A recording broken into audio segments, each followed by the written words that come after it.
Folks, many of you know her as, of course, one of the co-organizers of the Women's March. She also was the co-founder of Until Freedom, has been on the front lines fighting for social justice for, frankly, all her life. Spent years working for the National Action Network. She now is the author of the book, State of Emergency, How We Win in the Country We Built. Forwards by Angela Davis and Cardi B. Tamika Mallory, glad to have you on the show. Good to see you in Baytown last week. Rule of Martin. But what I want to know, I just have one question, is why am I not in the promo at the beginning of your show? I just want to know why. Why are you not in the promo? Which promo? There was a promo that just ran with LaToya Luckett and all these. Oh no. Those are celebrity drops, which means I don't think you've done a drop for the show. I'm also not a celebrity like they are. So no, but we can include you, but you haven't done a drop. Okay, well, I will. See, there you go. There you go right there. See, there you go right there. So I was like, promo? Like, what you talking about, promo? All right, let's get right to it, talking about a state of emergency. I remember you were writing this, you were like, okay, this is hard as hell. You like, this is driving me crazy. Why? Why was it so hard? Well, first of all, it was an aggressive timeline. You know, I started the book a few months after my speech in Minneapolis, which is just 1 year ago during this month. And obviously, since the book is finished and in my hand, all the printing and the editing and the proofreading, that takes time as well. So that means that the timeline that I had was really, really short. And I, remember writing you and saying, yo, this is really hard. Like, it's not easy to also sort of narrow down the information that you want to include. And every time I thought my thoughts were clear, I would have to go back. And then so many times I felt like there needs to be more. And it was actually Dr.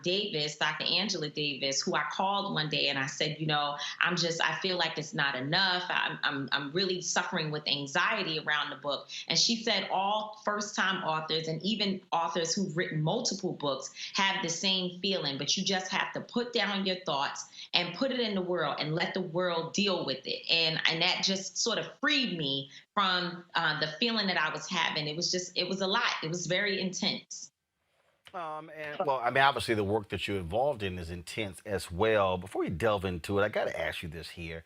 And it is something that all activists have to deal with. And it's one of the hardest things when you're not getting sleep, when your diet is all over the place, when you're battling illness, when people are pulling you left and right, getting phone calls from people all around the country to come here and come here. And then you have folks who are constantly attacking and sniping and questioning your integrity, your credibility, and your character. How do you deal with that? Because it's a lot. I mean, there are moments when and I've talked to other folks, folks get down and they sit there going like, damn, I'm sitting here putting all this work in and having to deal with BS for people who look like me. Roland, I have developed thick skin because thankfully I've been around great leaders my entire life, and I watched them be attacked and to be castigated and to have their character defamed in the same ways. And I think that the only thing we can do, in fact, I saw a tweet from Mark Lamont Hill the other day that basically said, keep doing the work. History will vindicate you. And for me, that's what I'm leaning on. And I think the other piece, because I call you and I call others and say, different things that I'm feeling, and we talk through what is the right way to approach addressing some of it, and most of it we are not addressing at all, because those individuals, for the most part, that spend so much time focusing on trying to critique and tear me down are people that I never see outside. I don't see them. I didn't see them in Baytown, Texas, for Pamela Turner. I never saw them in Louisville, Kentucky for Breonna Taylor. I've not seen them in New York for Eric Garner, Sean Bell, or many of the fights that I've been involved in. And I travel across the country supporting many families who asked me to be there. I've not seen them supporting Trayvon Martin, who I was just with his mother in Florida just this past weekend, where she held a conference for the Circle of Mothers. Sandra Bland's mother was there. So many mothers. The names go on. It's too many names. Cleola was there for her daughter, Hadaya Pendleton, who's a 16-year-old who was killed on in a park in Chicago, and President Obama honored her. Cheyenne Norman, this is a woman who I helped her to bury her 4-year-old child. I've been with these families for 25 years of my life, and in every single situation, I don't even think I've ever met any of these people, and so I have to keep focused. But I think the thing that I've been taught by so many of the great leaders who have been through these things before me is to focus on those people who are with you, and not to say that I don't listen to critique, because there have been times when you've called me to say, hey, I don't think the way in which you all are approaching certain things is the right way to go. Let's look at the strategy. But the way that it's done is in love. The way that it's done is not an attempt to gossip about me, to tear me down, or to, try to vilify me. It's done in a way that lets me feel safe. And I think we all should protect our energy and feel safe, so I focus my attention on people who want to critique from a position that allows me to grow, rather than people who are looking for attention and likes on their social media and are using the defamation of another Black person, and particularly a woman, in order to get that. One of the things that you write about called the sacrifice of the activist. And that is something that, again, I don't believe people really understand. Just the other day, Latasha Brown posted a video of her in the hospital dealing with exhaustion, and I sent her a text and I said, "Did you and I had this conversation 5 months ago?" Because I was imploring her to get rest and knowing when to take breaks and how often to take breaks, and I said, look, you're no good on the battlefield if you're not on the battlefield, if you're laid up. But many people don't understand how often Reverend Jackson has checked himself in the hospitals for IV fluids dealing with exhaustion. Dr. King, same thing, on many occasions would get checked in the hospitals because he was battling exhaustion. And again, I don't think the average person really understands what activists go through every single day. Yeah, no, absolutely. I have been very open recently in talking about how I got addicted to Xanax and other pain pills, attempting to just get some sleep. Because when laying down at night and not sleeping, and it's now 4 a.m., 5 a.m., 6 a.m., 7 a.m., it was certainly a challenge, and something that began to make me depressed. It started to make me have really, really negative thoughts. I wasn't necessarily suicidal, but certainly my addiction was a form of suicide. And and I had to actually go through one drug treatment, but not only did I go to rehab, while I was there, they began to identify that PTSD was a part of what the underlying cause of how I ended up in that situation. And so I feel like your point is so true, that people don't really understand the toll that it takes on you, the days when you can't pay your bills, the times when your children need you and you're not able to be there, or just the guilt of not being there to support your family, but yet you're out there working on behalf of other families. It's a lot. And then, of course, we do have to deal with the critiques of our community, and we do have to show up and continue to prove that we are 10 toes down. You have to, there's so many things. I mean, I think about just in my own life, I have at least 5 different things going on that allows me to, keep income and to make sure that I can live the way that I want to live and not have to change my message or change who I am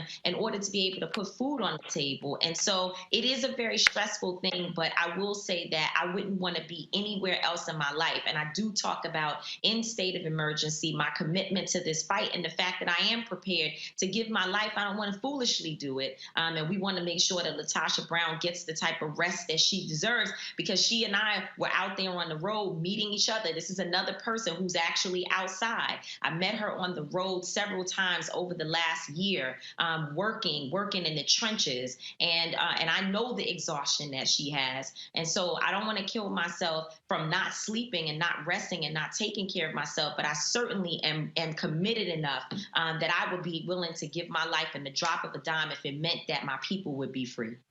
Our people. One of the things that I think also is critically important, and to my panel, I'm going to pull y'all in with some questions in a moment. The people really also, it's hard for people to understand, is that when you are an activist, there are going to be times when you have to make decisions that other people don't quite understand. I think back to 1964, Atlantic City. The Mississippi Freedom Democratic Party. They traveled to Atlantic City, and they were committed in seating a black delegation. And President Lyndon Baines Johnson sent Walter Reuther, head of the labor union, to King and said, look, I need this to end. You tell King, take the compromise. I'm pulling all of your money. And he accepted the compromise. And there were people who attacked him, and he said, I am not going, he said, to lose sight of progress by trying to get everything I absolutely want. He said, we have to build towards it. And there are a lot of people out there, and I remember very vividly, there are people who were attacking you, attacking Ben Crump, when they had the settlement for Breonna Taylor in Louisville. And you spoke on that day. I remember when they had the settlement for the George Floyd family during the trial, and folks, attacked them for it. There are people who have said, politically, whether it's with President Obama, President Biden, and others, and people say, how dare you do that? Not understanding that unless you're in the room and you realize what is truly going on and how far things have gotten and how you have to achieve some progress, it's very easy to stay on the outside and say, no, you don't you get everything we want or get nothing at all. That's real easy when it was one of your family members when you didn't have a family member who was killed. Yeah, I think that there is a balance, right?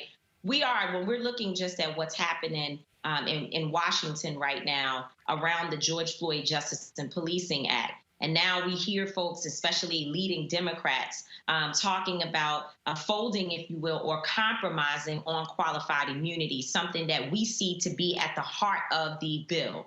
That is a moment when we can say, don't compromise, go back in and try, at least try. I think for us, our position in that area is let us see who the real obstacles are to getting progress and to getting what it is that we want.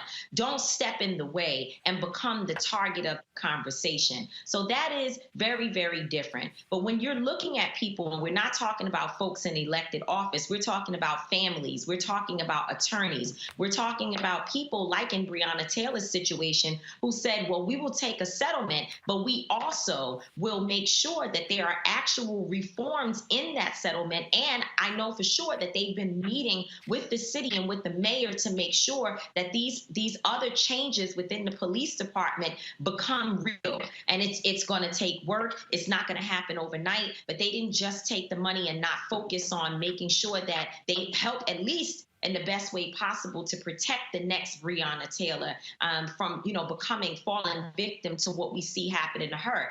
And there were plenty of people who said, and it tells you that they were misinformed, that they would say, well, you can't get a settlement and take settlement money and still get a guilty verdict, that once you take the money before the trial is over, you're never going to get a guilty verdict or get any accountability. Well, we know that that's not true, because we see that in the case of George Floyd, it was $27 million that they received as a settlement, but they still got guilty on all charges in the trial. It's two separate things. And I think all of this speaks to the fact that in some ways, we don't always know. I know that there have been times that I've jumped out and been strong and wrong. And I was strong because I had the right to be passionate, but I was wrong because I didn't understand all of the details of what I was talking about.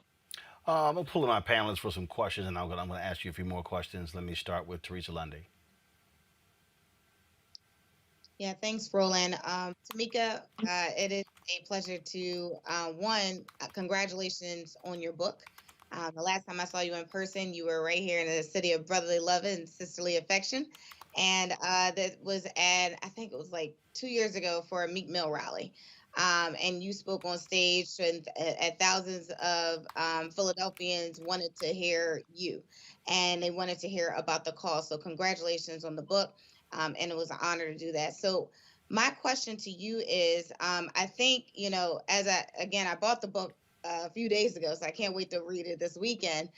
I didn't read it, so I kind of feel bad asking a question about it, but so tell me about a little bit. I think for me, and kind of doing some of this commentary stuff, and kind of putting yourself out there and having to always explain yourself, outwardly to people, I think it's always a little bit troublesome, because I don't think people really understand, the impact of the activists, right? So I think.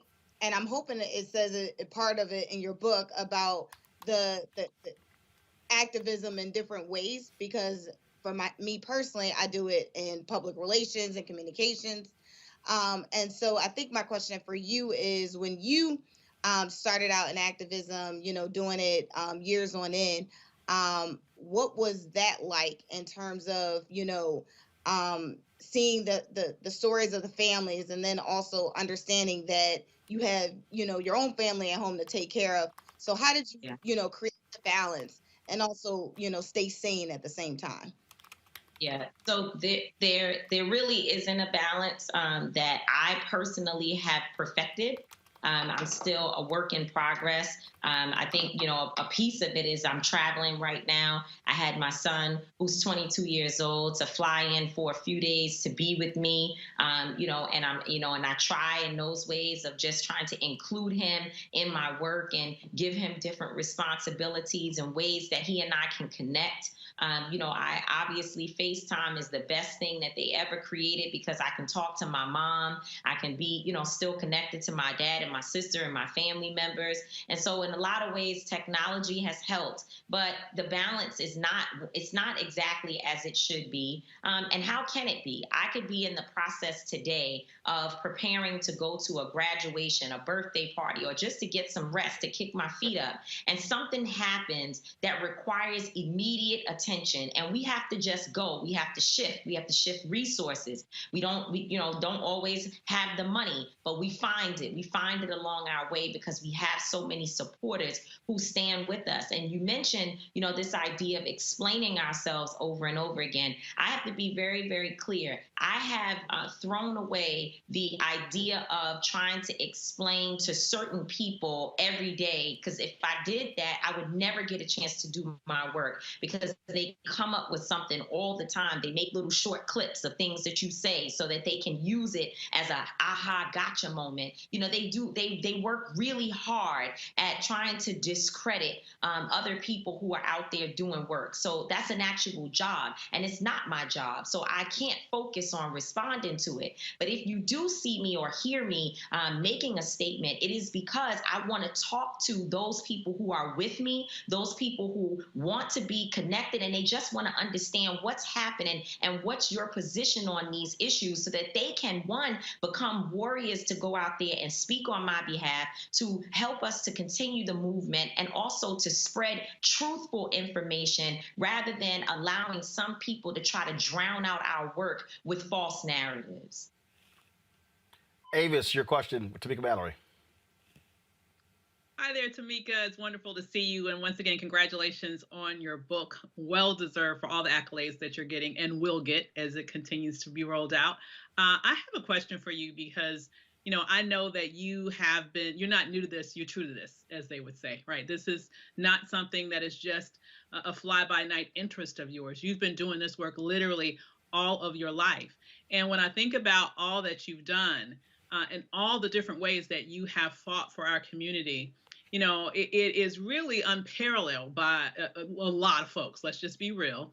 However, I believe that as a Black woman, the strength of your leadership is not properly acknowledged. I believe that if it was a man who has the very same resume that you have, you would be given an even greater sort of platform and stature and just acknowledgement for the full-fledged excellent leader that you are. So my question to you is, you know, what do you see as a way that you can, as a Black woman, I know that you're going to do the work regardless, but is there any way that you think that we as a society can do a better job of really acknowledging the power of Black leadership when it comes in the frame of a powerful Black woman? You know, when I think about, thank you so much. You know how much I love and appreciate you as a dear sister. You know, when I think about Roland, just in general, and on this show, and all the people who Roland has helped to get to where they are, and we know that. I mean, I've watched folks grow from, you know, sitting with Roland and learning. They weren't necessarily commentators at the time that he started with all of us. I mean, even me, you know, there's a growth process, and Roland has been a part of that. And I think that's one of the ways that people who are in positions of power, or people who have platforms, need to use them to uplift the voices of young women and of young people in general who are out here, who really do deserve the type of awareness to be raised around their voices and their leadership. And so I would say that's one, but I think the movement is shifting. I think this moment that we're in, we're beginning to see more women rising to the occasion. And it's really nothing that can be done about it, because at the end of the day, if we don't respect those women who are out here leading these protests, these women who are organizing on behalf of women and men, if we don't respect the voices of Black trans folks who are also organizing in a movement to protect those people who are being killed unjustly. And we know that there are some folks in our community that don't understand it. And so we are all in an education process. We're learning together, and we're learning about the power of Black women. And I think I'm glad to be a part of the generation that will make sure that the voices of Black women do not go unnoticed. And I think that's happening whether people like it or not. So they might as well just join. What do they say? If you can't beat us, just join us. Julianne, your question. Hey, Tamika, how you doing? It's good to see you. We go back a little ways, and I want to go back a little ways in asking my question. I know that you say you don't want to revisit the past and explain yourself, but I'm thinking about the Women's March and the challenges of intersectionality, about the ways that we as various women work together.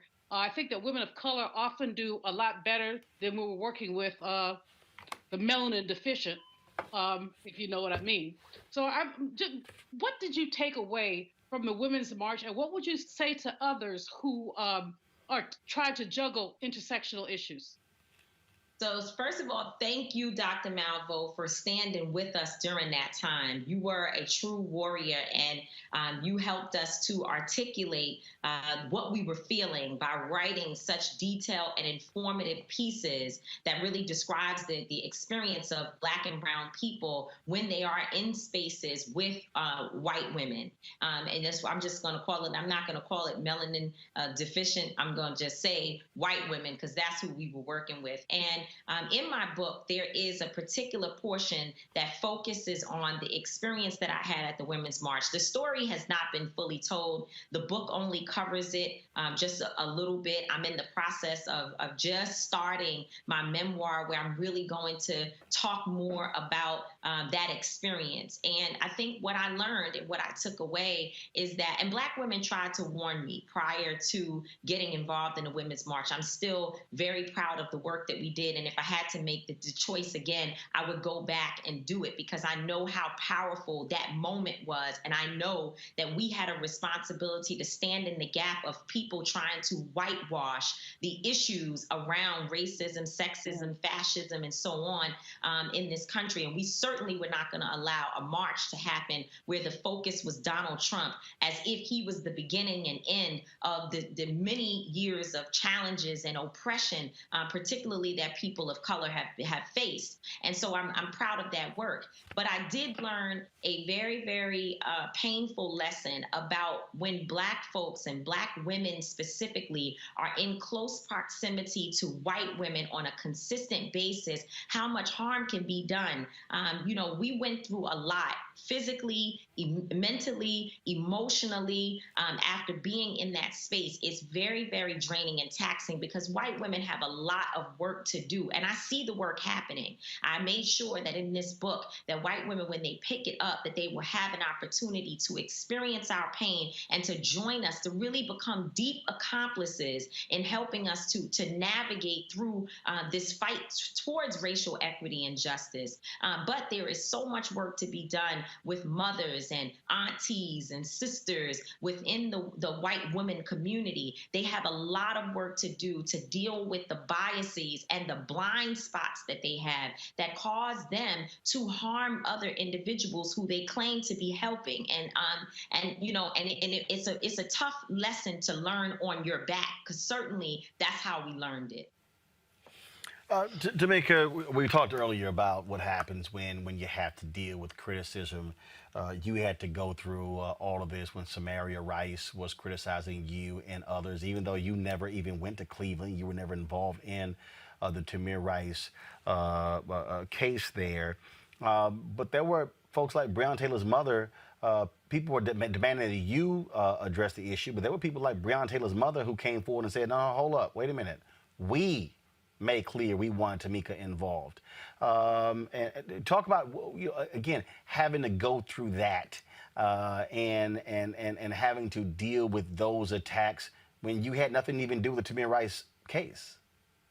So, I recognize the trauma, Roland, and I also understand that white supremacy is causing us to be at one another versus using all the smoke, as they say, to fight the systems that are in place to oppress our people and our communities. And so I understand that there is trauma. Anytime you lose a child and feel like people are sort of moving forward in life and your situation has not been addressed, you have not received justice, I can get why there would be pain, why there would be trauma. And I also understand that oftentimes we lash out at people who we see in visible positions and feel like they ought to do more. And to be quite honest, I've said it and I will continue to say that all of us, every single one of us fails Miss Rice and her family, because anytime a child is killed, we ought to turn this country inside out and upside down until justice is served. And I don't believe that she feels that we did that in the ways in which we should have or could have. I was younger in the movement at that time. And as you said, I'd never actually traveled to Cleveland. I've never been one to talk about the Tamir Rice case, other than, there may have been moments in my, where you're sort of calling the roles. But that's not something that I have ever done. And so I understand the frustration, but I also just ask people, because I did get the calls calls. And of course, it hurts when you hear someone who doesn't know you, who's never met you, speaking of you in such a way. And so I did, to get the calls from individuals who were like, well, what's happening? People had some impression that I must have done something or been working with her. Maybe there was a misunderstanding. And when I explained that I had not actually been in any relationship to that case and that situation, it provided a little bit of clarity about the trauma. But I encouraged everyone to speak to the families that I've actually worked with, speak to the people that for 25 years of my life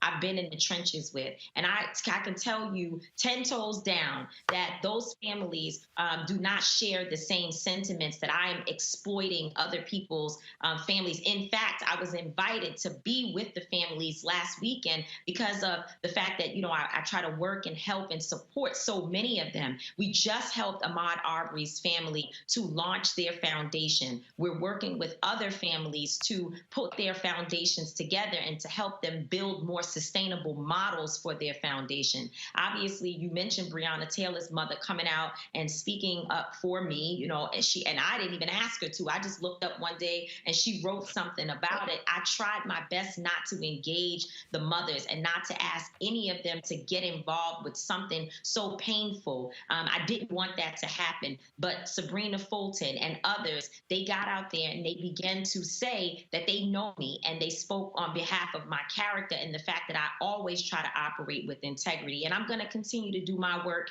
And I wish everyone peace, and whatever I can do to be helpful, I'm here. Last question I have for you. It's very interesting. The fragility of weak ass black men. I'm looking at some of these fools in our YouTube chat, whining, complaining, and black women have always gotten credit. And I'm going, y'all clearly have no idea what the hell you're talking about. I had some fool complaining, Tamika said sexism is much more rampant than racism. And I'm going, you probably are a dude because you don't even want to acknowledge that sexism exists. And you have to deal with, and I'll go ahead and say it, you have to deal with the misogyny of other black male leaders who, let's be frank, don't like seeing this many black women in leadership positions. What do you say to that young woman out there who is volunteering, who maybe wants to follow in your footsteps and others, who is not as strong in dealing with that, in dealing with the forces of male entitlement when it comes to leadership? Yeah. So, I do want to go back to something you said about the racism, sexism piece. I think it's really important, again, when, we sort of listen to these clips and just automatically think or the worst of, and don't necessarily understand the intentions of those who are speaking. Mm-hmm. I was being asked about Kamala Harris becoming president in 2024, excuse me. I was being asked if I think that that's possible. And I had already talked about racism. And of course, I talk about that all the time. And so when asked whether or not she might be able to become president, what I said was that, number one, the only way she will become president is if her record speaks for her, if she's actually done something to ensure that the Black community respects and honors the work, the actual work, that she has a heavy load on her shoulders that we expect her to live up to. And then I went on to talk about how sexism is the double whammy and how sexism can be worse than racism because of the fact that when you apply both things, you have, again, a double whammy. You have something extra, something additional on top of the fact that you're Black. So we already know that being a Black woman or a Black man is very, very difficult. It is the most challenging. It's awful sometimes when we think about the ways in which we are discriminated against in this nation and have always been. But when you add the challenge of being a Black woman, it makes it it even worse. So, you know what? Guess what? Maybe I could have said it a different way. Perhaps, the words that I use, if I was more like Dr. Malveaux, I would have had a better flow in terms of how I was getting out my point. But if you know my heart and you know my work and what I have been doing and all the men that I have stood up for and fought for so many years, the fact that that particular clip is taken so far out of context for what it is that I'm actually relaying is what I'm talking about. People who really are looking for something negative, because everyone else, because I called Mark Thompson, I called a bunch of brothers. I said, I want you to watch this and I want you to tell me what you think. Do I need to respond or not? And the reception that I received, even from some of my toughest critics, I think about my friend Tony Lindsay, who he and we debate all the time about all of these issues. And he was like, I listened to it and I was a little confused. And he said, but I went back and I really listened to what you were saying. And now I'm listening to you talk about it. And I realized the point that you were making about the double whammy, I guess, again, that we experience as Black women. And I do deal with misogyny. I deal with it from other leaders. I deal with it from those who come into my comments and call me out my name. Those who use their platforms to consistently attack and, I don't know if I've lost you. No, you're still here. You're still here. Good. Something popped up on the screen. Those who consistently attack and go after me, they use their pages on a daily basis to talk about me. And I deal with it. And guess what? Actually, I don't deal with it. So the question that you asked about the young girl who's coming up behind me, I would say block and move on. When you see it, block them and move on. You have to keep going. We have a responsibility to do the work. No one gets to tell us that we're not powerful, that we have to dim our light, that we can't be out here as a leader. And also, here's the thing. This is the most important point. The most important point. Perfection is not reality. No one is perfect. Tamika Mallory's not perfect. Most of the critics and the haters, they definitely are not perfect. But what you have to look at is who's actually doing the work, who's on the ground, who is out there standing in the face of white supremacy, dealing with challenging police and having a target on your back because they know your real name. As my friend Teslin Figueroa would say, she would say, hey, I don't know your real name. You're on here talking to me through a fake profile, but I'm actually out in the streets as Tamika Mallory. And so when I see the police, they know who I am. They know exactly who I am. And I have been targeted in this movement. And so I have to stay focused and keep going. Don't go back. Don't look back. It's the Harriet Tubman statement. If you hear the dogs barking, keep going. You can hear them coming after you. Just keep going. And I'm ministering to myself as I say this and as I continue to block all of them, because you know what? In the end, whatever they have to say about me, they need to find a way to do it better and outwork me. Simple as that, y'all. The book is called State of Emergency, How We Win in the Country We Built. The forward is by Angela Davis and Cardi B. Actually, I got one last one. Tamika, I asked all authors this. What was the wow moment? When you were writing this book, the wow moment that caused you to go, oh my God, it's unbelievable. It could have been something you remembered. It could have been something that came about. Was there a wow moment for you? Let's see. It was so many. I think, first of all, the fact that I was like, that I had all of the chapters outlined was a wow moment, because it's a real job to actually sit down and do the work. But I do think that forward between Cardi B and Angela Davis is an important part of the book. It actually gave me inspiration, because I kept writing knowing that I opened the book intentionally, drawing in every single person that I wanted to reach just by having Dr. Davis and Cardi B to be in there, to set the intention, to have Cardi basically saying to Angela Davis, am I allowed am I welcome in this movement next to you? Is there space for me? And to have Angela Davis take the time to sit and respond to Cardi, I know that that gives a point of entry for Keisha, who maybe she has 2 jobs, 2 kids, and she might be a stripper at night.